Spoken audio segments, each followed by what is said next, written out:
একদিন গভীর অমাবস্যার রাত্রে কিশোরীমোহন একাকী নির্জন শ্মশানের সাধনায় বসে আকুলভাবে ভগবানকে ডাকছেন, দয়াল, কোথায় তুমি?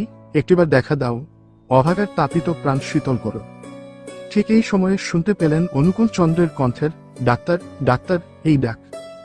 জনহীন শ্মশানে ভূতপ্রেত ছাড়া আর কিছু নয় ভেবে কিশোরী উচ্চৈশ্বরে রাম রাম উচ্চারণ করতে থাকেন। আবার শুনতে পেলেন, রাম নাম করছো কেন?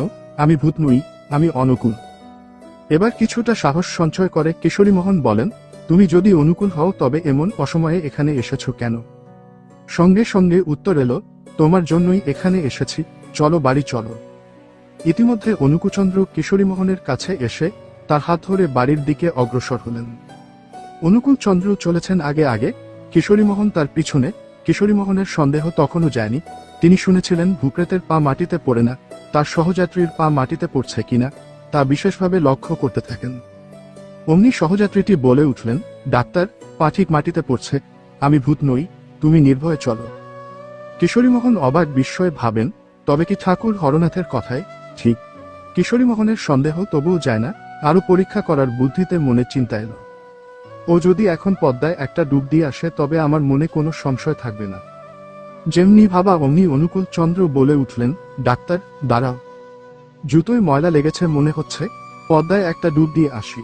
গভীর রাতে মাঘ মাসের শীতে অনুকূল চন্দ্র গায়ের জামা কাপড় শুদ্ধ পদ্মায় নেমে স্নান করে এলেন এবং উভয়ই বাড়ির দিকে অগ্রসর হতে থাকলেন। কিছুটা এগোনোর পর কিশোরীমোহনের সন্নিগ্ধ মন ভাবতে লাগলো, এমনও তো হতে পারে যে সত্যি ওর পায়ে ময়লা লেগেছে, আর তাই স্নান করে এলো।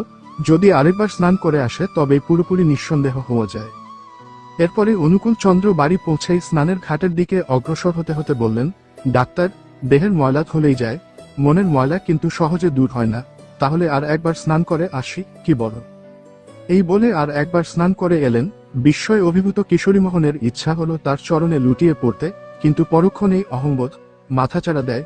ভাবেন অনুকূল যদি কাল কারো কাছে বলে দেয় যে কিশোরী ভগবান বলে পা ধরেছিল, তবে যে লোকে লজ্জা দেবে।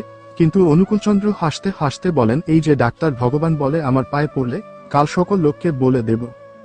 কিশোরী বুঝলেন অনুকূল প্রকৃতই অন্তর্যামী।